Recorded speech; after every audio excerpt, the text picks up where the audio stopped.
Welcome to the Divorce Devil Podcast. I'm David. And I'm Rachel. Follow us as we dive into all the positive and negatives of post-divorce recovery. Stay tuned for some real and sometimes raw end-of-the-road divorce topics. Please put on your big pants because we're full of honesty, authenticity, and irrefutable truths. This progressive podcast ain't for the faint-hearted. Enjoy. All right, so let me start out. Welcome, everybody, to Divorce Devil episode 91. 901 from 100. Wow. Get excited. Woo! Yes. Woo. We have Lisa Lane on the show from where? How to build a sex room, right? No, okay. Episode 8. Come on. Episode 8. Come on, you got to have episode. Oh, just sorry. skip to 8. Why don't we let her screw 1 through 7. I mean, Dave, stop talking. Could you stop talking already, please? I'm so excited. We have a guest for a reason. Yes. Could you please stop talking? All right. Oh, I love that. It's so true. I'm now episode 8. Yeah, that's right. Yeah, I'm from most recently How to Build a Sex Room. Thank you, Netflix. Can you imagine? Okay, true story. And I'm a stand-up comedian. I've been telling this story on the mic. For real, when I signed up for this show, you guys, it was called Sacred Rooms.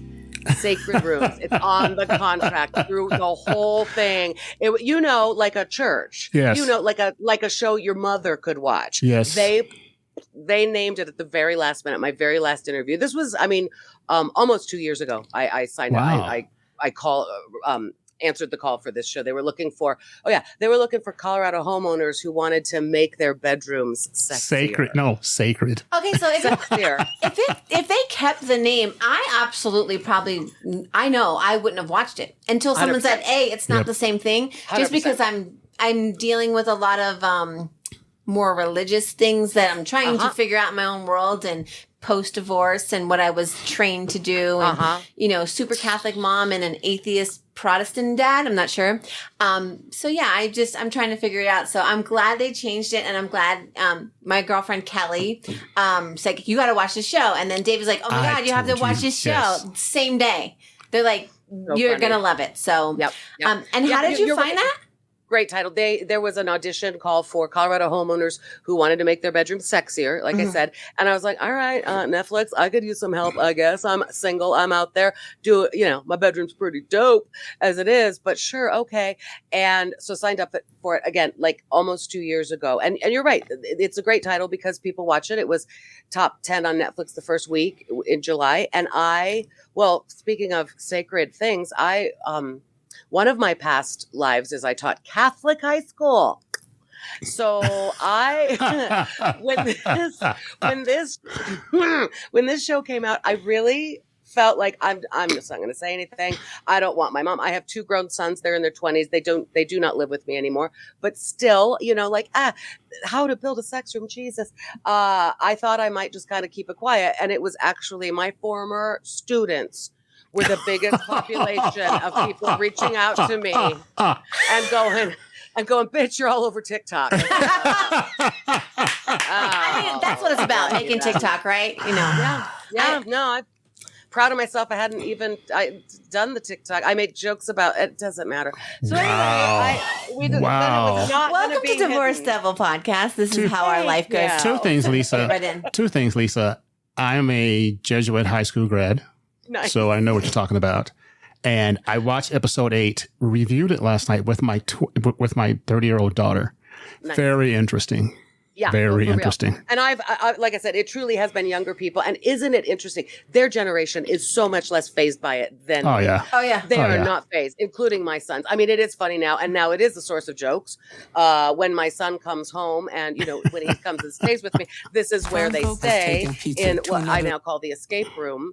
And to have your 23-year-old kid come and go, Mom, is that fountain supposed to be anal beads? Yeah, George, it is supposed to be anal beads. And how do you know about? No. Anyway, so David, what are you doing? Don't worry about me. A lot of people have watched it with their kids. And, man. Yeah, it's a family show.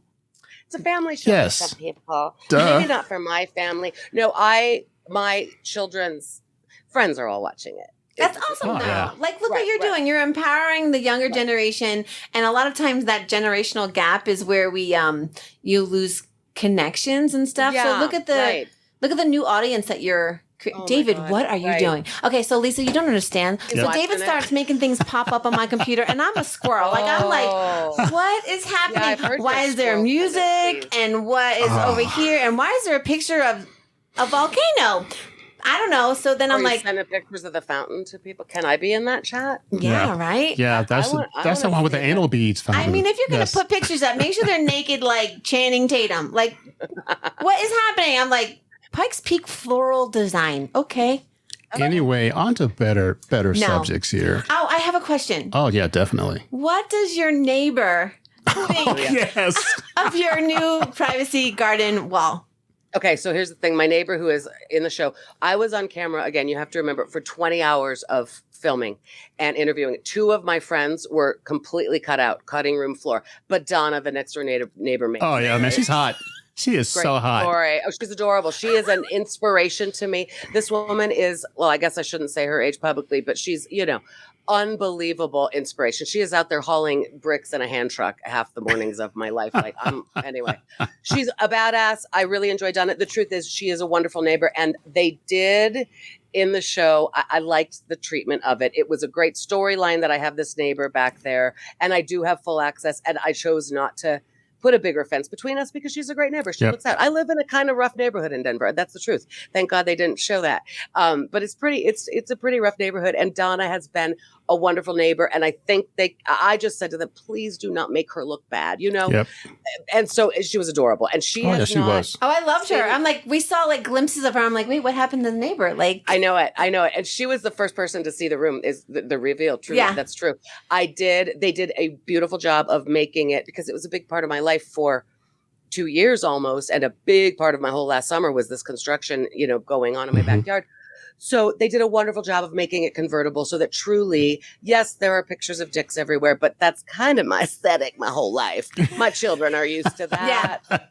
It's a celebration of the human figure. Yeah. So I could take down the sex swing, is my point, and take down some of the things that were truly more shocking to look at, and phallic, but that's okay. We want that kind of stuff. And you could throw a party. Yeah, you could throw a party for the neighbors. And I throw a party. Right, that's exactly right. I mean, the thing everybody asks about the most, I have done a lot of work in the room. There were a lot of things that a lot of it was made for television and needed to be adapted to be more comfortable.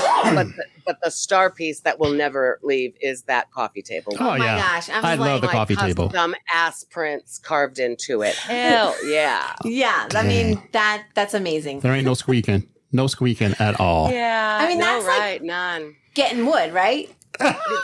Really? Really? Seriously. David, I'm quick. I'm quick.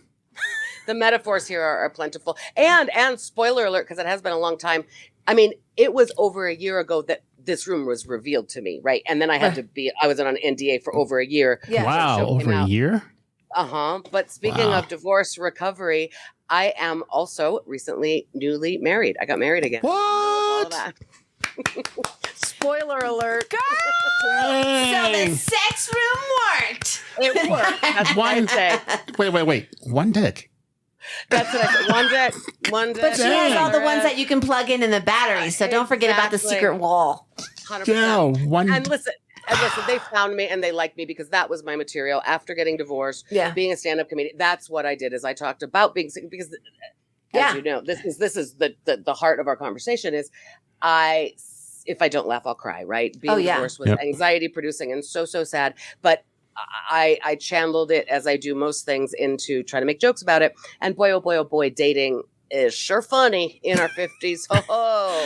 We always talk about the unsolicited dick pics.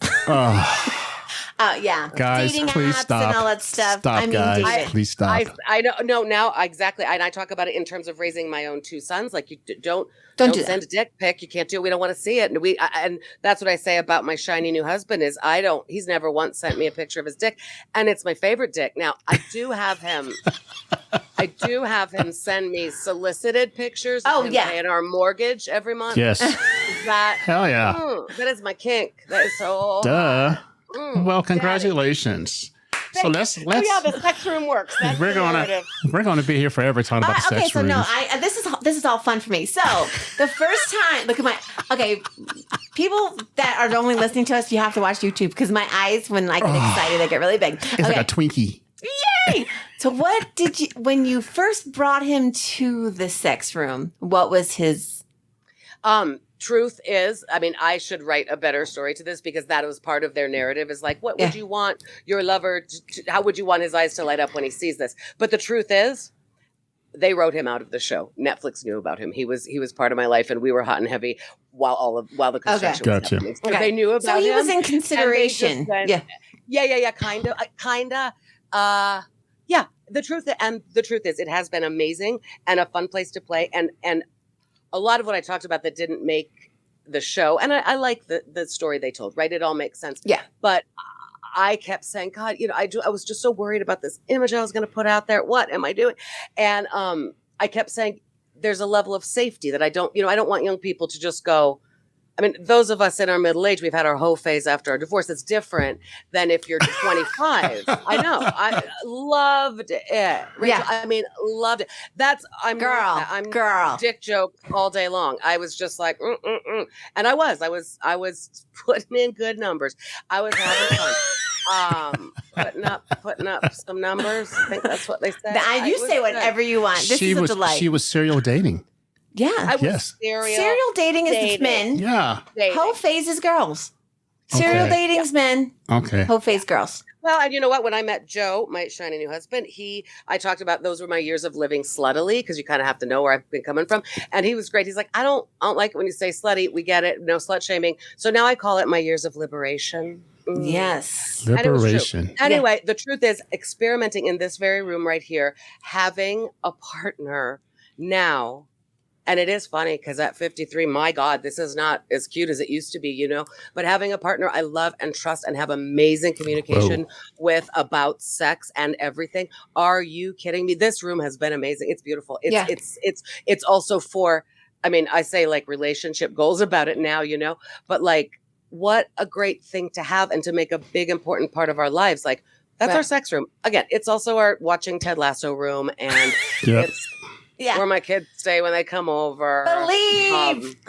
Yeah, exactly. Yeah, we believed and we got it. Yeah. It happened for us. I mean, I never thought that would happen again. I never expected. So the truth is, I have not been really, truly single and just liberating it up in the sex room, but it has been an amazing, truly amazing. And I mean, I come off looking more clueless in that episode than maybe I am, but not really, man. When I turned 50, and went out there. I mean, I say it and I want to okay boomer myself when I say this, but one of my lines is like, I hadn't been on the market since Seinfeld was on the air. Yeah. So I had no idea what's going on out here, all of it, right? So exploring and expanding and all of the toys and all the stuff she gave me, amazing. But oh my God, what I didn't guess was ever going to happen again is that I'm doing it with a new partner. And everything I learned from being married for 22 years and then being divorced for several was important to having, like, honestly, there's hope ahead because if it can happen for me, man, when I started that rebuilders class, I was so cynical. I mentioned it on the show and I was so sad and really felt like, don't touch me. I did not want to be touched. I think we go through that too. Cause like I've talked about on the show before about not feeling desirable. Because I was in my marriage for 24 years. The last time I was in the dating pool was 1994. Mm-hmm. And so I didn't know what I liked. I was a kid. I was 20 when I met my ex. And, going through I don't want to say mundane. I have 3 beautiful children. We had a life together. It was good until it wasn't. David, are you serious? That's hilarious. Hey, she's drinking on the air. Come on, she's drinking water on the air. Thing. I just drank water. Yeah. But that straw, was that a straw noise? Yes. The people with that misophonia, who are worried about, Stop that. It's a thing on TikTok too where they make weird noises. I'm like, ugh. I'm like, what are they doing? No. So I'm not feeling desirable, feeling like you are the baggage because you were either dumped or you left for some reason. Why wasn't I good enough to be in that marriage still? Trying to finding your hoe phase is fun, but it's a lot of work. And I think my confidence level was so low that like whatever happened. And then when I found my confidence, I was like, girl, I got a breakfast, lunch, and dinner date. What's going on? Oh, you want, okay, yeah, sure. Nah, we're not, this is no good. And trying to feel your way through the dating and all that stuff since, the 90s somethings. It's there's so much more to do, and it's accepted. And, toys, if you've ever seen a toys from like back in the day, they were plugged up to the wall and you needed like an extension cord, all this stuff. So just figuring out what you liked and who you liked, because your personality is different. Like when I first started dating, it was like anything that reminded me of my ex was a no. You could be a great person, but nope, sorry. And you had to go through that whole phase, selfish phase. And I mean, totally. Yeah. I remember saying early on, one of the things I realized, and I said it on a podcast I was doing at the time, and I didn't realize how profound it was. I just went, you know what? It's the least attractive quality to me. Anybody who needs to be taken care of in any way, like, ugh. And now, yes, yeah, right. I just, ugh. But also I had raised 2 children. Take the money, baby.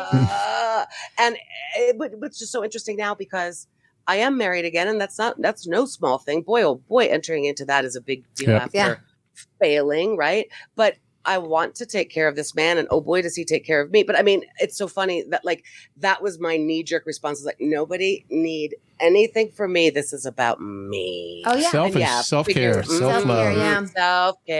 Self-care. I remember those early days of taking that recovery class. We had pledged to do a self-care activity every day. And sometimes, right, it was just like, okay, I guess I'll take a bath. Yeah. And then the truth is comedy became my boyfriend. Stand-up comedy was my boyfriend during the days and years after my divorce. In 2019, I did 500 open mics. And since then, and that doesn't have to be my life anymore, thank God, because now I don't have to do 5 open mics a night and I get booked on shows and whatever. But I used to say comedy is my boyfriend because there's this open mic scene out there. It's a place to go and literally be seen and heard.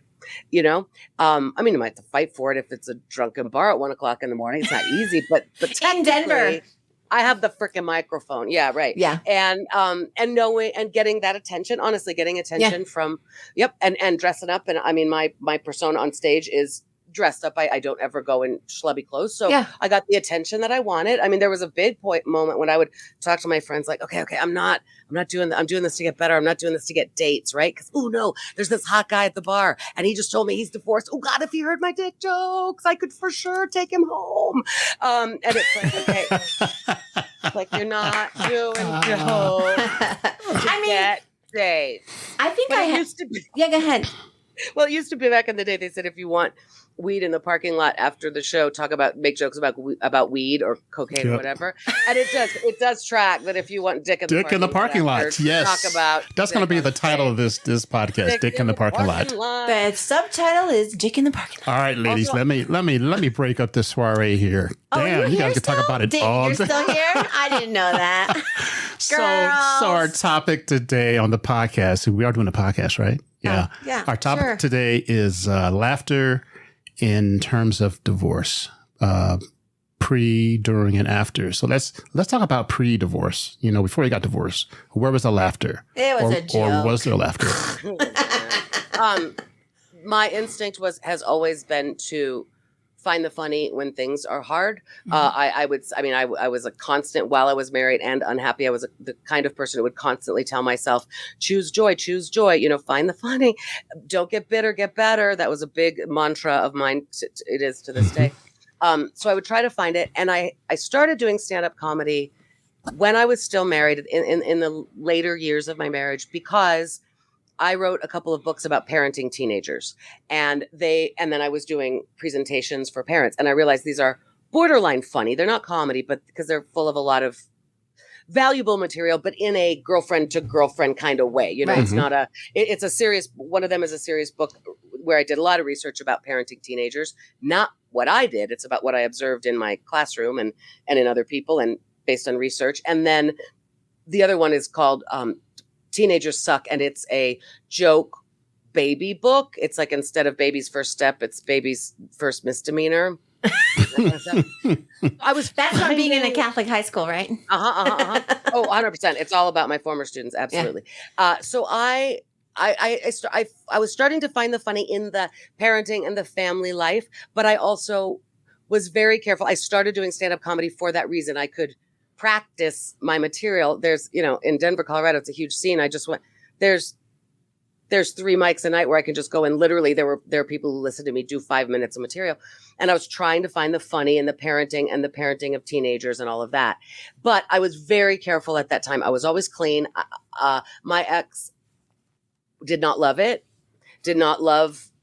It's one of those funny things, right? Like I'm so big and public and loud and always have been a performer of one kind or another, but it was like that made him uneasy. It's what attracted him, but made him uneasy, you know? Yeah. So anyway, when I would go out very, very seldom, and I would try to find the funny in parenting teenagers, but I was clean and I didn't get to do it very much. I had teenagers at home, not really appropriate to do 500 open mics like I did when we became empty nesters. And we did that thing where we became empty nesters and like practically the next day we were like, yeah, done, out. Okay. Didn't see it coming, did not see that coming, and we can talk all day about when it should have happened, whatever. But I mean, just funny that very typical story. It's like, okay, kids are gone now.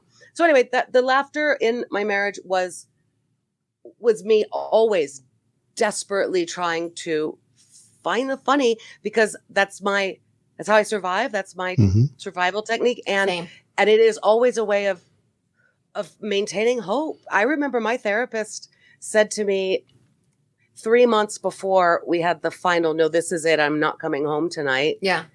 My therapist said, you still have hope for this marriage. And I said, I still have hope. I didn't, you work so hard. So one of the ways that I find hope is to try to see what's funny about it. So that's where the laughter was. I also we raised a couple of pretty funny kids, which is helpful. They didn't like it when they were teenagers. They didn't like having a funny and big mom. But actually now at college, I actually think that having a mom who is on How to Build a Sex Room gives them some street cred. Hell yeah. Duh. Hell yeah. Yeah. And I've heard my younger son says things like, Mom, my teammates, they found out you do stand-up comedy. And they're like, no way. And he'll go, yeah, I can prove it if I have to. So I think now it's becoming something they're kind of proud of, because comedy, why not? Right. Yeah. But I always got in trouble as a child being funny. Being funny didn't do me any good. And in my marriage, it didn't particularly do me any good. And that kind of attention didn't do me good. So then, like I said, after I got divorced and as I was going through the rebuilders class, the divorce recovery class, I started leaning into open mics. And like I was saying, stand-up comedy became my boyfriend. Here is somebody who's always happy to see me. I always have a place to go and be seen and heard, but doesn't really give me any shit if I don't show up. You know what? If I want to take a night off and sleep, whatever, that boyfriend doesn't care. And I go out and I work these demons out and I find the laughter, and it's totally anxiety producing, but I was already so anxious for the past decade of being unhappily married, right? That it was like, this is someplace to put my anxiety. And then every night I come home and I sleep better, and I learned a lot about myself tonight. Great boyfriend. Yeah. So laughing and making other people laugh became my boyfriend and constant companion during the year or two after getting a divorce, to the point that, because then the jokes got so funny. And then once I wasn't sort of shackled by anybody else's motherfucking opinion, oh my God, I just let open it up. Open it up. Bam. I mean, it was, you guys, it was like, now I'm telling dick jokes and like my former priest is there, or kids that my kids are old enough now, right? Look, their friends come to clubs. Their friends come after. In Colorado Springs one time, no kidding, I did 4 shows that weekend. So final show, feeling great. This young man comes up. Hey, you're really funny. Thanks. Yeah. He goes, I don't know if you remember, but I went to middle school with your older son. I was like, oh, fuck. I didn't think. What can you do? What can you do? Nothing. Thank you for coming. Yeah, thank you. There it is. Hope you enjoyed the show. Yeah. Hope you enjoy. And they do. So anyway, it became, and I know that's not prescriptive, because who else? Open mics are out there for anybody, but that is a real twisted mind that finds that peaceful and that it helps with anxiety. But what can all of us do to find that laughter and that thing that brings us joy, and that feels like, in place of a boyfriend or a companion or a partner, I have this thing that I really worked hard at, but it also made everybody laugh along the way. How fun. So I have a question. In my marriage, I would say something and then I would get feedback, and it would always be like, oh, I don't want anybody to be mad, so it's a joke, oh, it was funny, or I'm sarcastic, I'm so sarcastic, I'm sometimes I don't even know if I'm being sarcastic. I'm just like, I think it was, wait, maybe, oh yeah, I was being sarcastic. And so my release, like Dave and I have talked about, was the podcast. We were a guest. My girlfriend and I were a guest on his podcast, and we came out. I'm like, I need to do that. Like, I think I healed in one podcast what took me a year to do otherwise, because I've always said, like, I'm an independent woman. Like, I don't need anybody. But apparently, I am codependent, and I didn't realize how codependent I was on my ex being negative, so that I could be positive. Or I was the funny mom or the funny aunt or the funny whatever. And then when I didn't have that, I'm like, oh, I am actually just sad and need to laugh because I'm tired of crying. I don't know that I mean, David knows how much I cried in the beginning of this. Well, not anymore. She's gotten better. And I always like to say, I'm from Jersey. Like, I gave no fucks. Like, I really did give fucks. I really did care what people thought. And now I'm like, I'm going to say it. And I don't care the reaction, but I hope that you laugh, or I hope that you get something out of it other than, you don't have to be in a miserable state all the time because you're going through divorce. Yes, there's a lot of sad shit that happens and you realize, but, finding funny, like I said, David just did some weird things on the computer and I was like, oh, that's funny. I can't pay attention. Or he makes my voice funny, shit like that. Oh my God, I love that so much. Don't you want to carry one of those? Episode. Yes, you said that on the last episode. I'm like, I love that. I need an auto-tune mic always. So good. He's pretty good at getting the timing right. But, so like, good. Do you think that you had a different funny married? And at the end of your marriage, you said, you got to your nitty gritty funny, but was that a healing thing? That's such a great point that your positivity and your laughter is in defense to the negativity. And you know what? Now that you say that, that's fascinating. My mother is quite a negative person, and I used to say that I kept a note. Oh, interesting. Welcome to the club. Right? These are our new gang signs. Right. And like we keep that list of like how you can turn something positive into something negative. Actually, my new mother-in-law did it recently. Sorry, I'm bumping this mic. My new mother-in-law, I was like, that's fucking record right there. I said, oh, it's such a nice day out there. And she said, yeah, but how long is it going to stay nice? And I went, okay, that's doing it. That's just the ability to go negative. And my mom did it. So I think I probably cultivated this super, like aggressively happy and positive personality in response to that. And then, yes, also similar with my ex. So that's interesting. It's like if a tree falls in the forest and no one is there, right? If I'm not bouncing off of negative energy around here. Am I actually funny? Yeah. Am I actually funny? That's interesting. And I think I did realize along the way, because I lived after I got divorced, I bought my own little house, and I lived alone, and I was quite alone. And as much as I was out there in my years of liberation, I didn't let people spend the night, and I didn't like anyone, like not even my girl cousin to spend the night. I spent a lot of time alone. And I kept saying, I'm not lonely. I'm a lot of things, but I am not lonely. And so part of it was figuring out that voice. And that's an interesting thing. Do I still need to be funny if it's not in reaction to something else? And I did realize, partly due to that awesome divorce class, I am not the kind of person necessarily that uses laughter as a defense mechanism. It's not generally for me like my mask. Of course, sometimes it is if I'm awkward and small talk, but I'm just awkward like that. But some people do that, right? Like laughter is a defense mechanism, and they go there in order to avoid getting into something real. Mm-hmm. And I actually don't think I'm like that. And many comics are not like that, because in real life, I'm not that funny. We're not that funny. We're pretty dark people, really. Yeah. But yeah, that's such an interesting thing. If there's no negative to be in relief to now, just because maybe sometimes there's just an abyss after divorce, right? Mm. Then what is it? And that's interesting. I definitely came through it all with, no, being funny is something that I love and cherish and respect in others, and it really does help me. It's also such a writing exercise. It's the way to get in, and finding what is funny about a thing is and writing comedy is very different than the guy on the street usually thinks it is. Yeah. Believe me. Oh yeah, no. After dating, every guy out there has a little joke I can use in my skit. Yeah. If I want. Well, each experience you can, modify it to be funny. But like I remember, like I've talked about on the show too, is I remember my daughter saying, you lost your smile and your laugh. So a lot of it was I smiled through it.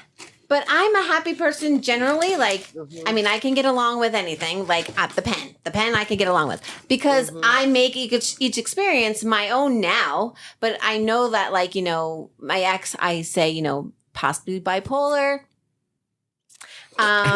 things like that. You know, so there was probably some mental stuff. My ex mother-in-law is fucking crazy, having to deal with that. So anytime there was an argument, I would try to peacemake.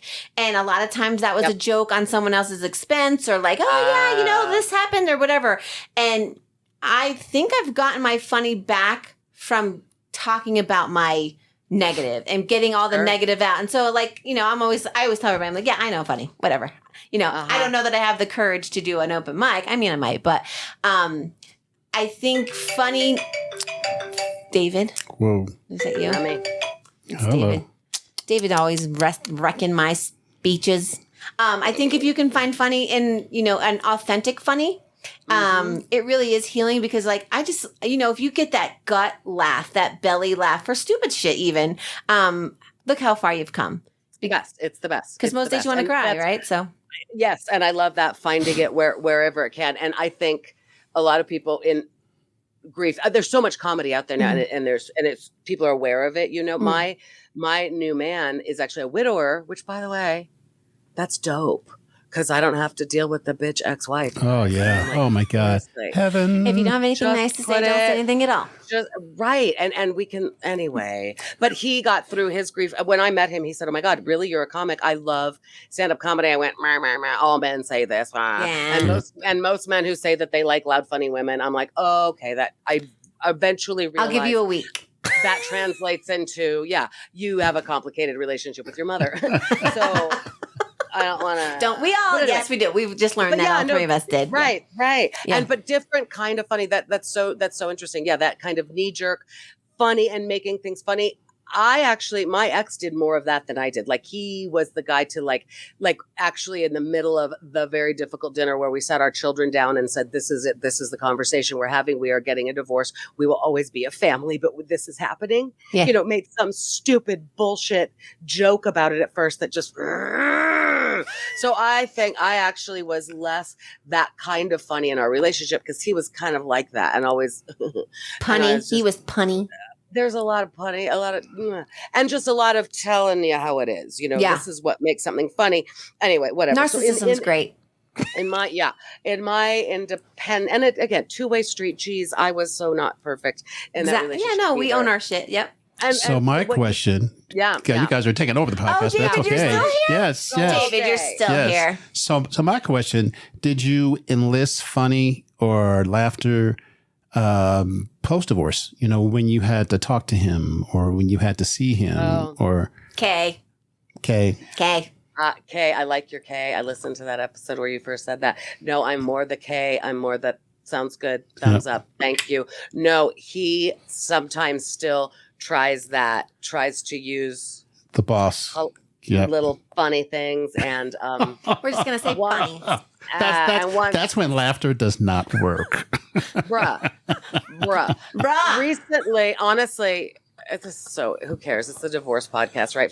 Yep, that's what it is. I knew there was trouble in his current or most recent relationship. Don't care, whatever. But I knew that something must have changed because he normally doesn't reach out much.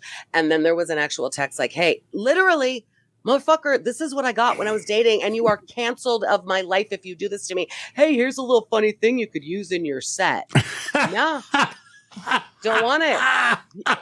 No, other comics can give me notes. We give each other notes. We give each other tags. We work on it together. Absolutely. You know, you're not in the writing room with me, bitch. So no, I got a text like, I'm not kidding you guys. Here's a little something you can use in your. He was reaching out. That's all he was doing. He was reaching out. And I basically went, okay. I basically went, thumbs up. And then actually, it's the meh emoji. Yeah. Well, I didn't want to actually critique the joke because it was not a good joke. And the premise couldn't work for me. It only works for him. So I actually, 24 hours later, and I know he noticed that time, and I was like, whatever. I said, seems like you should start going out to the mics. Because at one point, Damn. Well, right after when we were, I mean, she's already like, take it to the mic, man. You should. Okay, when we split up, and there was a time there when we were quite amicable. Okay, like he helped me move into this house, and he was very proud of me for this house. So we were like being amicable. But one of the things that he said to me during that time period was, well, you're really lucky because you have a place to go out and meet new people because you go out and do, again, 500 open mics in a year, right? And I was like, lucky, do you say? Because guess what? That's open mic. Anybody can do it. You could do it. It's not lucky. It's like ADHD. I mean, it's like mental. I have to go. It's this compulsion to go. It's scary. It's scary to get up there and do even 3 minutes of your own material, you know? But so at one point he said to me, you're lucky that you have that. And I went, okay, A, that's stupid. And B, go ahead, have at it. You're welcome. It is literally open to the public. So, and I would, yeah. So that's just, yeah. When he tries to be funny to me, man. Anyway, no, I really don't use a sense of humor with him, in the communication since divorce because boom, done. Yes, I do. Because he tries to, and when he tries to, he honestly just pisses me off. I don't know what that's like at all. I just keep it, I love your K. Thumbs up, thank you. In fact, you guys recently, just very recently, I am now married again, right? Like we have moved on and he has been in a long-term relationship with the woman who has lived with him. I don't know what's going on now, but so we should be so far past this. And we just had, in the past few weeks, and it was because our older son who lives abroad, who lives in Europe. And so we haven't really seen him. Well, we haven't seen him. He hasn't come to the States since my father's funeral, right before the pandemic. Did we just lose something? I hear you. There we go. Sorry. David, really? Wow. Were you giving me a transformer voice? I'm like sleeping. Hold on. Here we go. David hit the button because he's not being included. You know. I know. Sorry, David. David. So this is about fathers. No, he spent 24 to 48 hours just making things very difficult for my son. And I went back, like I had new anger toward this man that I didn't know was still in there because, the number one thing, don't fuck with my kids. Don't mess with the kids. And there are a lot of times that I have had to, or I have chosen to, in communication after our divorce, it has been so hard. There have been so many times when, and it's the opposite of what he expects. And if I had done this more during our marriage, we probably would have lasted longer, where I just stop responding and I just go zen. And it's hard for me. I want to yell. I want to fight. I want to go, don't you fuck with my kids. And instead I go silent and he knows, he knows. But and eventually it gets worked out. So that's one of my communication techniques is to just go boom. Because it's not going to help. And these are a product of you guys being married and, and so for him to make more stress, you're like, dude, like this is why we're not together. Right. Like, so. Yep. And the old me, truly the me that he was married to, most regularly, my pattern was to engage. I'll, do something shitty, I will engage. Whatever, do something, anything, I will engage. And I have learned, and that was part of what got me out of the marriage was that there is so much power in just not engaging. Yeah. Oh, yeah. And I hate it. And there was so much anger. So there's a trip to therapy, and there's but detaching from that and going, okay, if there's something that I need to step in here and fix, it'll be there in 48 hours. I am literally going to go on, like, I'm not going to answer. Autopilot. Yep. Yep. And my next one, silent. Other than K, is no, but thanks for asking. That's not going to work for me today. That's going to work for you today. I love that one. Oh, Dave's like, that's not going to work for me today. Thanks for asking. Thanks for asking. Appreciate it. Mm-hmm. But look how awesome it is to have such a supportive person in your life now. And you can see, like I always talk about, busted. The one who's calling right now. Dude, I'm on a podcast, babe. Love you. Have a supportive, now spouse. That is so cool. Know that you are where you're meant to be. And, I'm sure your laughter now is, whether you're making fun of the ex or whatever. But, just look where you've come and you're generally not. And so much of it is not making fun of the ex anymore. But that's the thing, like meeting this man that I did not know. I mean, it was crazy. We took a lot of therapy when I first met him because it was like, what's going on here? I kept saying he checks off boxes I didn't know I even had. Yeah. But the biggest one is absolute ability to communicate, value in it. And he makes me laugh and I make him laugh. And this is just a thing for a creative person, but he's a writing partner for me. If I go, hey, I want to write jokes. Well, literally the famous one now is I had the premise, hey, how is sucking a dick like eating a lobster for the first time? Great premise. And I hope someday you get to hear my run. Oh, we are coming. You got to let us know your dates. We are going to do a road trip. It's my signature lobster joke. Although lobster would kill me, so let's... down.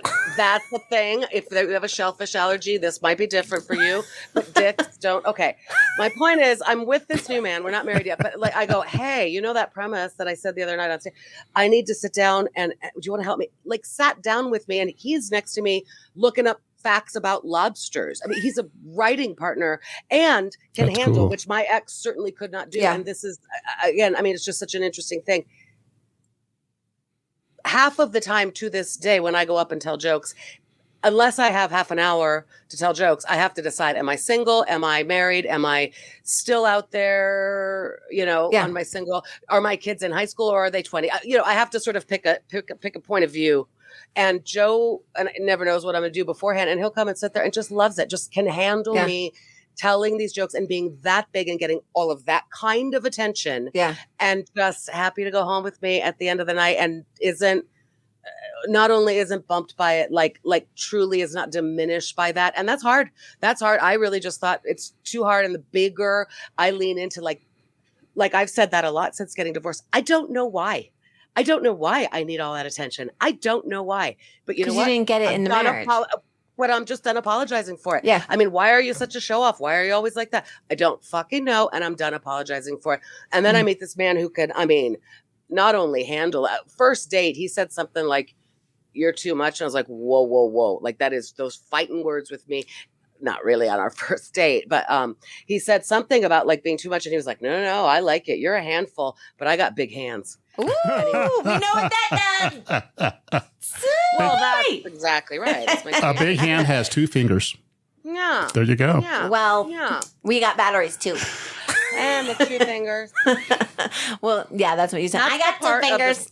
That's the part of the sex room show that freaks the people out the most when I talk about masturbation like that. That's what that was. Oh my God. Now it makes sense. David. Masturbation. Wow, what a concept. He likes to be funny.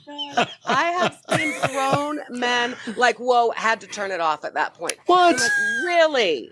Really? Oh, come on, gentlemen. You must suck in the bedroom if that's the case for you. Or they don't suck in the bedroom. Yeah. I mean, if he has big hands, then it might only be 1 finger. It depends. He's got a club hand. He's got big palms. I was making jokes about Joe, and I was talking about how I was making like sports references, which I kind of understand. Whatever. I was talking about he's a switch hitter. I said, and at one point I was like, he can find my clit with both hands. And then I realized I had to say with either hand because with both hands makes it sound like I had this like 2 hands at once. Vagina. Hey, I'm going to need a hand over here. Every word. You're going to have to help me out. See, that's joke writing. Boy, I can't wait to go home. Oh my God, we are totally going to a show. This is like, I'm already Hold still. What is those lobster claws? Wait. Lobster claws. Oh. Great. Way to bring it back. Good callback. Oh. That's so funny. You both live in the Springs? Yes. Yeah. I went to college in the Springs. Joe and I both did, but we didn't meet back then. Where?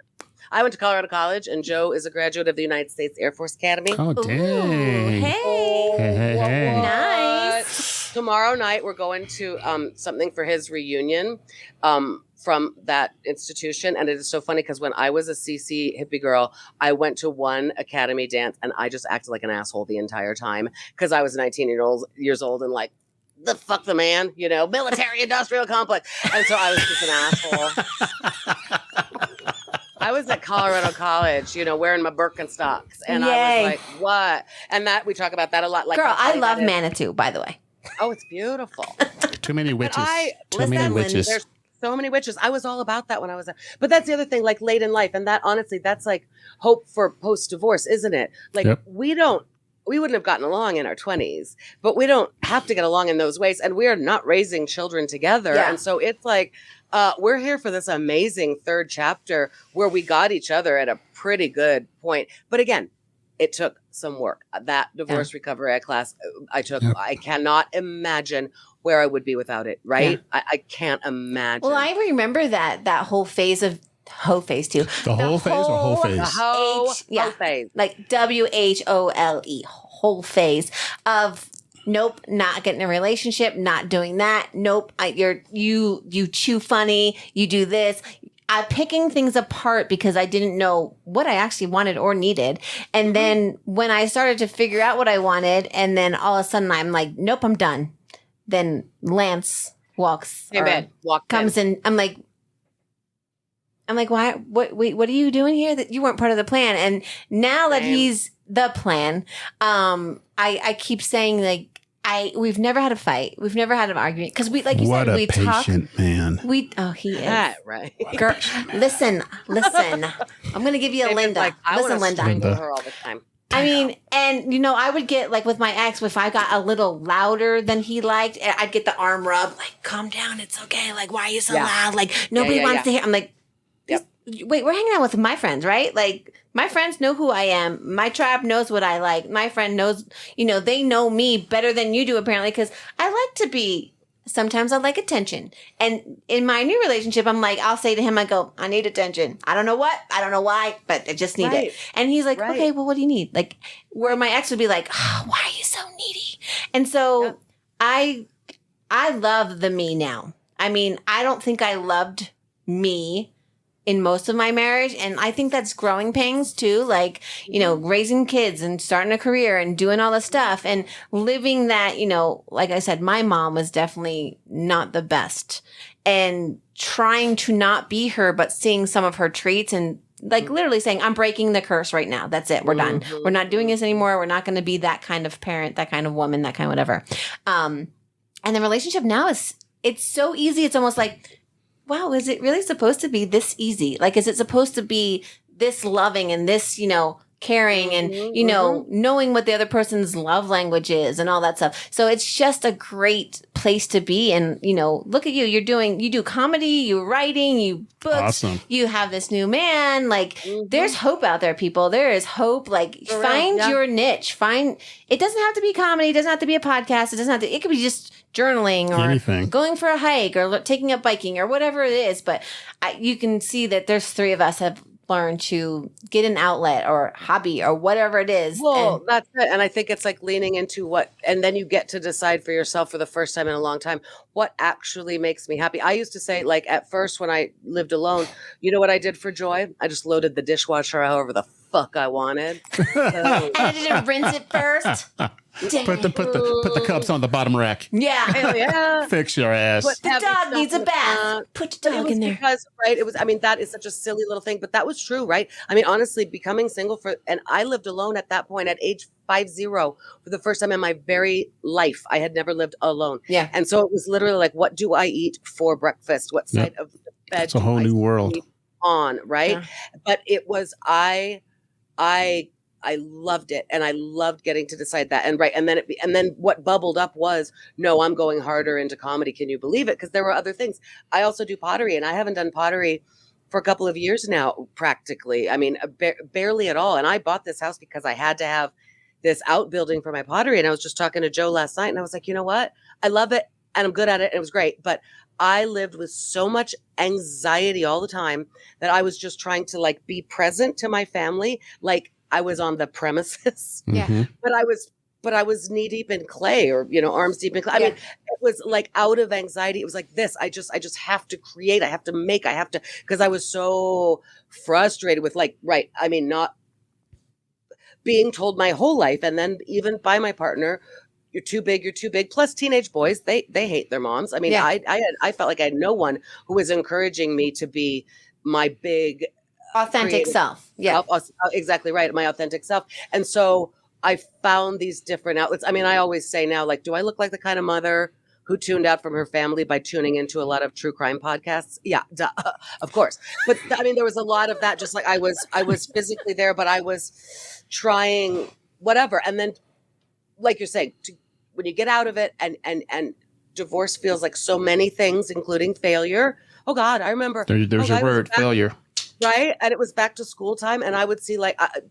Family shopping for school supplies at Target with their little kids would make me break down. I mean, I couldn't, right? But then, like you're saying, to find whatever it is, and you get to decide now what truly makes you happy. Do you want pepperoni on your pizza or not? And you just do it in small steps like that. And eventually for me, it was, yes, I'm going to lean into this performance side of me because there were other things I was doing at the time. And that involved comedy and performing. And I mean, I MC and I do announcing and I do voiceover work and all of this. And then of course, just as I put all of my chips in on that, the world shut down. That was the only time that I had the holy shit, what did I do? Why did I get divorced? The only time I had that was March, April of 2020, where I went, at least I had security, you know? So then it was a different kind of scramble as it was for all of us. And anyway, so I put all my eggs into that basket of being a performer and going, oh, well, I never thought we wouldn't get together in person again. But then as like we all did, we got out of it and I actually ended up, I paid my mortgage with comedy during 2020, which I never thought would happen because I had the skills that I produced outdoor shows. I produced socially distanced shows and people were longing to do anything. And so it all worked out. But yes. And then along the way, I met Joe in the pandemic. So and how did you meet him? Dating app, out in the field, out in the audience, dick in the parking lot. Oh, the things you talk about. Dating app. Which one? Which one? Dating app. We met on Match, and he had a really boring and terrible profile that was interesting. It was so like innocuous. I wasn't that. I was like, we had like overly polite conversation for 2 weeks on the app. It was just like, oh, I'm bringing in my garden. Oh, my mom has a garden. It was so boring, and he was hiding. Funny, yeah, he was, and I also at that point I had finally decided that I could not tell men right when I met them what it is that I do because it was just that, well, as a young comic, that, Lisa, the men who are attracted to women comedians are next level fucked up. So thank you. So it took me a while. And then, like I said, when I did reveal that's the performing I do, when he said, oh my God, I really love stand-up comedy, he meant it. He had used it like on the treadmill during his years of grief and recovery. Yeah. Wow. He watched comedy. So he introduced me to comics I didn't know. Anyway, it was great. But yeah, of all the things, that damn dating app, I would not have predicted that. And the damn phone too. Yeah. He'll stop it. That's my daughter. I was going to ask. She comes first. I was going to ask for parting words, but you've been all over that the past 5 minutes. So I don't think we need any parting words. My parting words are, oh my gosh, girl, I am so proud of you. How long have you been divorced? Officially, let's see. Oh, I just remembered because the day passed in July. 4 years ago was the day that we were done. And the day passed in July and I didn't even think about it, because the first year, second year, it was like, oh, that was the day. It was the day I walked away. And so 4 years ago, and honestly, and I know it sounds crazy that I am already remarried, but we are both in our 50s. And like I said, he suddenly lost the love of his life too early. And so there's a little bit of like, you know what do we got to lose? Let's just make it happen. Yep. And it doesn't hurt that he has dope benefits. I feel like I just... Oh, yeah. Dope benefits. Playing with the buttons like he does. He's pushing the wrong buttons. I've got 2 fingers hitting the buttons. Dude. 4 fingers. I'm sorry, 4. Those 2 fingers. Yeah, but the truth is that I make jokes about it, but there is that level of security about, sure, he has better benefits than I did. And you know what? In sickness and in health at this age, feels like a threat. Yeah. We're just playing chicken with osteoporosis and gout. So, hey. Yay, health insurance. Yay. Well, we want to thank Lisa for talking with us. Thank you, guys. It was awesome. Joy. We'll definitely have to do it again. Yeah, you got to send us your schedule. I think our next subject is going to be sex and post-divorce. Yeah, of course. Yeah. Really, it's interesting. I'll keep in touch. I've got your email. Yeah. So I'll send you my shows now. Yes, definitely. We want to do some shows. Come up for dinner and a show. We gotta hang out. Like we definitely dinner and a show. Dinner and a show. Yeah. And the viewers, your viewing audience can, of course, watch episode 8 on the finale, folks. And that, I want to say, I learned a lot of things thanks to Melanie and the Sex Room Show. But the biggest thing I learned was what this face looks like in high definition. Okay. Oh my God, you're fabulous. You are so fabulous. Reality of fine, television. Sexy. I keep calling her the Mary Poppins for adults. She's like that nanny who used to. She's like pull stuff out of her bag. She goes, no. About this? No, she's the nanny that used to come on TV 10 years ago and fix your kids. Remember the nanny would come to your house? Oh yeah, so she's like a nanny and Mary Poppins mix. Yeah. I mean the bag where she just starts. Here's a dildo. Here's a whip. Here's a this. 1,000%. You're like, yeah, I hate that. No, I don't. Yep. I know. No, wasn't it so funny? I know. And then I love that I actually, and that was legit, and they kept it in, where I actually like made her kind of go, oh my God, when she said, what do you think about sex toys? And she's there with her bag and she's going to educate me. And I went, I like them. I like a real dick. Yeah, real. Yeah. Oh my God. Real. Yeah. Still prefer the real dick. Oh, absolutely. But some of these toys are amazing. I can't say that. Oh, the sucker one? I can't I'm not telling I've had experience, but the sucker one, y'all need to. Yeah. You got to get the natural stuff. I feel like a natural man. I mean, you can suck it, David. Feel better. There was unexpected silence there. David. Do better. Human touch, still the best. Yes. Still the best. Real dicks. No, thanks, you guys. I love your show. I really do. I've been listening since you reached out, and I think it's great, and I've been telling people about it, and I hope that they will listen. I think it's super helpful to talk about it. I did a parenting show, a podcast recently, and I just hated what I did because talking about my parenting anymore now is coupled with talking about the divorce, and it's hard. Yeah. Anyway, and I was like, oh no, I want to talk to the divorced people. Yay! Hell yeah. And I want you to know that it has been a long time. Like I said, I had those 2 months in 2020 that was pure terror, like many of us had. Mm-hmm. But other than that, I not a day goes by where I'm just so glad to be divorced. Yep. And I'm glad that I took this next chapter and that I worked on myself. And don't you just want to say that to everybody? There is hope ahead. Everybody. Yep. And I did not think it was going to be, I really, really, really never thought I'd do this again, get married. I could not imagine it. But then as it all sort of like sifted out everything I have learned. The walls came down. Yep. And you learn what you value. And then you find someone who, like you said, gives it to you without gives it to you. Too much effort. That's all you heard, wasn't it? Gives it to you. That's all I heard. But no, yeah. So that gives you what you need in a partnership. You know, it's crazy. Do I need to call Lance and do you not getting enough of this? Oh my God. I'm getting like, okay, all right. That's why I always talk about it because it's damn good. Sorry. David. Sorry, David. I'm trying to keep it down. Stop it. You know you're jealous. Yes, I am. No, for a while when I met you, I was like, I'm jealous of myself. But that was one funny thing. Probably because this Sex Room show started development whatever. In COVID. And I was like, for all of the talking about sex I do on stage, listen, the guy I dated before, Joe, that I did, like the only other guy I kind of dated for a little minute, I was very aware. I wrote jokes about him and I said, do these jokes bother you? And he said, I don't think so. They're so far fine. You can tell these jokes. It doesn't hurt my feelings. And I remember in the moment going, these jokes work. I'm 1,000% kicking you to the curb. And thank you for permission, but it wasn't asking. I don't think so means yes, they're going to hurt me like a son of a bitch. Yeah. I'm sorry for your insecurities. I told Joe one time, I was like, hey, babe, if there's any jokes about you that you don't want me to tell, I won't tell. And he was like, that's the nicest, weirdest thing anyone's ever said to me.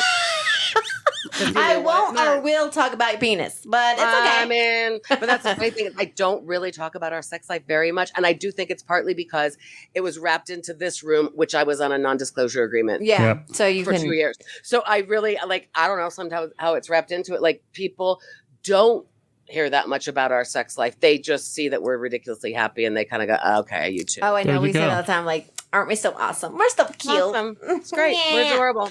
They're adorable. Well, we want to Cheesy. thank. And don't forget about her books. Would you Yes. like us? We would like to link those also. We're backwards, aren't we? No, you're Nope. fine. We can see Perfect. them. Beyond Mama Bear.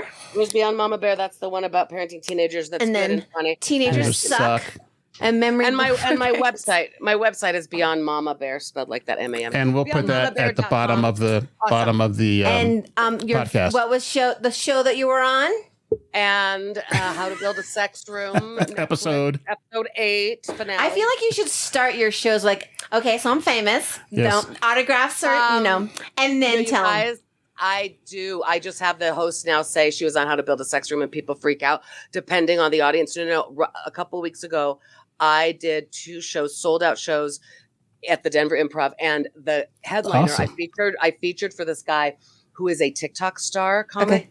Right? So his audience is exactly the audience of How to Build a Sex Room. Perfect. They were backstage fangirling me like, can I get a selfie to send to my boyfriend? He's not going to believe it. I can't believe I'm meeting you. And I was like, oh, golly gee. That's not what I thought I wanted my first Netflix credit to be, but there you have it. Girl, that is absolutely what you wanted it to be. And We're going to be seeing you on. manifesting that. You're going to have your own Netflix special. You That's should. Well, you're Couple of years from now, you're going to And say, then we'll be like, we I'm know her. speaking it We into know her. existence. Yes. That's what we're working on. So go like me on the Instagram, like all my stuff, and come see me do comedy because, of course, that's the dream right there. You said we it. were going to have signs and shirts and be like, yes. And it was so funny. Are we going to be that protesting? show- Or are we going to No. be okay? Protesting. No? Okay. Bloody All right. lady. Signs and shirts. Whole face in the house. my face on the front of his shirt. No, Absolutely. Netflix kept promising me this is going to be empowering. It's an empowering story. It's an empowering story. And I was like, my dick jokes though, okay. But that's how it seems to have come off. Oh, it's so embarrassing. Oh, Thank yeah. you so much for doing that Pretty cool, pretty showing cool. people that you can be single and still have a sex room and figure out what you want and don't want, and And Yeah. thank you for putting your sex room outside your bedroom. I think it should be different. Right. The people that that did the nice? ones in the bedroom, David just wants a dungeon. that was tough. Especially got little kids. Yeah. Why do you have your sex room in your I bedroom with little know. kids? That was weird. There Yeah. was They a did that couple where twice, just I like, think. Yeah. oh, the one with like Really all the kicked me people. out. I was like, that's a lot of people to entertain. But my favorite of was entertaining. the pee drain on the floor. Yeah, baby. Yep. Oh, I know. I didn't get a drain. So friends that are listening, start with episode 8 And then go 1, 2, 3, 4, 5, 6, 7. and then go backwards. Yeah, you'll learn. I really have heard from a lot of couples who've said like it was good for our marriage to it like was a conversation starter for real about our sex life, and amazing. That's great. And obviously for single people, I mean, goals, you guys. I heard from a divorced woman. She's been divorced 5 years. I'll tell her about this episode. And she just finished raising her boys. So she's been single mom in her 50s, divorced, and now she can live her liberation. Shake your tatas, Lisa, ladies. I'm converting a room in my basement based on your show. Damn. It's amazing. Yeah. So there you go. Awesome. Maybe I would like to introduce you to her, David. I'm just saying. Actually, I do have someone. Okay, good. Oh yeah, look at us and all.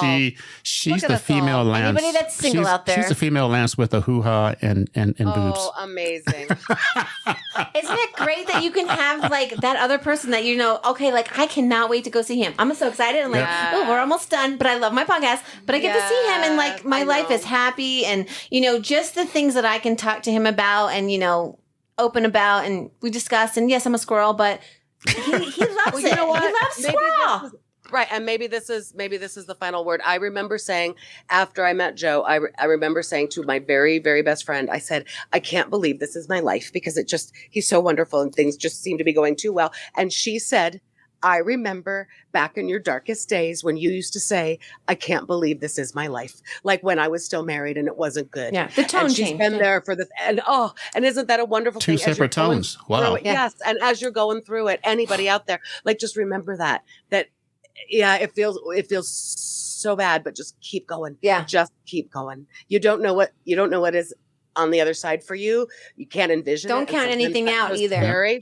Yep. It doesn't matter. You can't see it because you don't know it exists, but it does, and it's out there for you. Yeah. Sometimes you hope. can even find your man before you're divorced.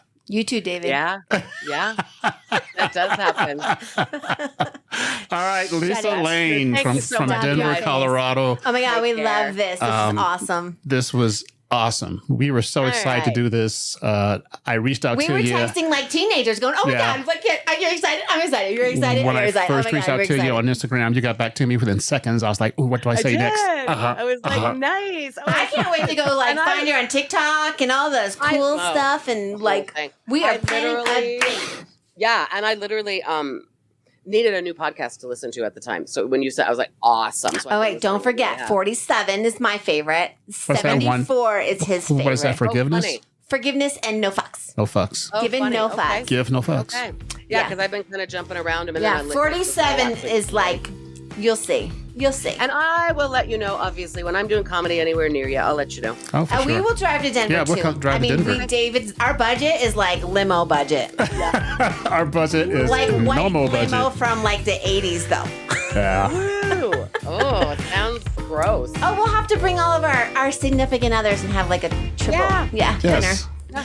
All right, everybody. Thanks for listening to episode 91, How to Build a Sex Room with Lisa Lane and Laughter and Divorce. Everybody have a good night. Night. Love ya. Bye.